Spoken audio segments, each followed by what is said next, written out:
I saw The TV Glow from Jane Schoenbrunn.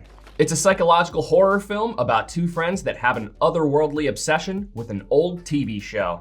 So this movie starts off in the year 1996, where we follow a young Owen, played by Ian Foreman. He meets an older teenager named Maddie, played by Bridget Lundy-Paine. She introduces him to a scary TV show called The Pink Opaque, which instantly captures his heart. As he gets older and is now played by Justice Smith, his obsession with the show continues to grow to the point where his sense of reality starts to unravel. This movie is full of surrealism, so what we see happening on screen is largely metaphorical. Movies like I'm Thinking of Ending Things and Beau is Afraid are good movies to compare this to. Normally I try to keep my reviews spoiler free, and this one will be, but if you are new here, I normally try to peer into the deeper meaning behind movies and try and figure out the movie's core subjects and themes in my reviews. I'm still going to do that, but I just want to clarify that because honestly, like half the enjoyment of watching a surrealist movie comes from trying to decipher what it all means. So if you don't want your experience dissecting what the film means to be skewed by my interpretation of it,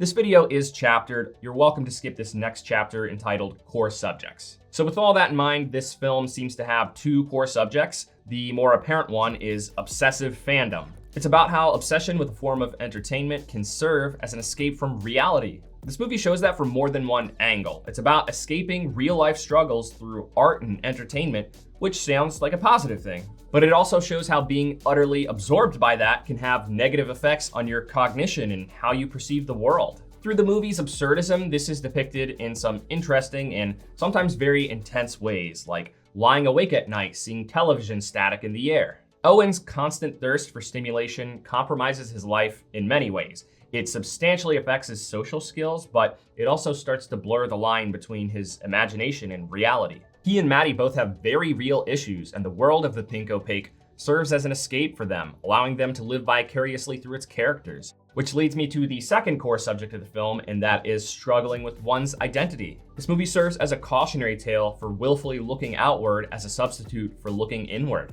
It's about how unresolved pain and denying your own truth can distort your perception of yourself, which of course affects how you present yourself to others, and in turn, how the world perceives you. It's very subtle, but it seems that some of Owen's struggles come from his own sexual or gender identity.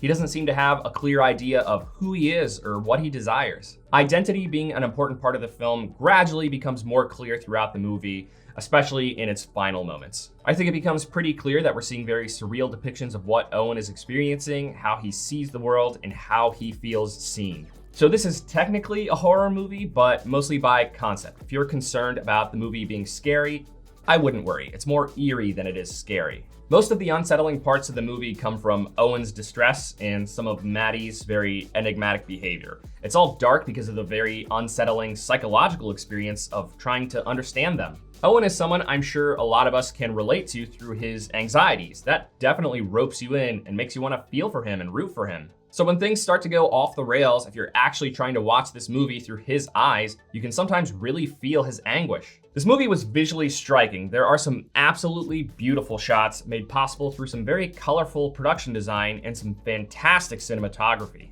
Honestly, I would like to give the cinematography here a 10 out of 10. There was such a good balance of wide shots, appropriately used tight shots, and some wonderful pans and follow shots. They even did a great job shooting footage for The Pink Opaque.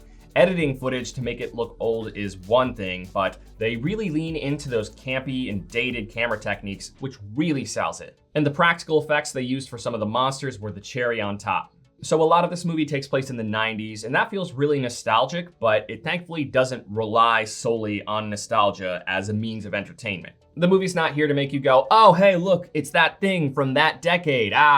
This movie's cool. It's really just for the aesthetic, which I think fits this story really well. Had this movie taken place in a different decade, I don't think it would have had even close to the same amount of charm. This movie also has some pretty great music. I think I recall most of it being pretty recognizable, like they got the rights to use a lot of pre-existing music rather than composing most of it. There was one scene though where there were some bands playing at a bar and the lens goes on them for quite a while rather than our characters.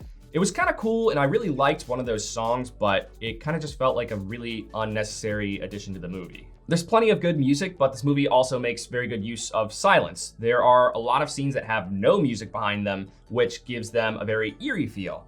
And there are a lot of pregnant pauses in scenes where Owen is speaking. Overusing pregnant pauses can definitely bog down movies, and sometimes they feel a little bit overused here, but they do really contribute to Owen's character considering the fact that he has crippling anxiety. So this movie was wild. It can feel pretty absurd, but I thought that the surrealism was balanced out pretty well. Things start off pretty comprehensible and only gradually get more bizarre later on, so even if you're not super into surrealist films, it at least warms you up a bit. Overall, this movie was a riveting and mind-bending trip back to the 90s.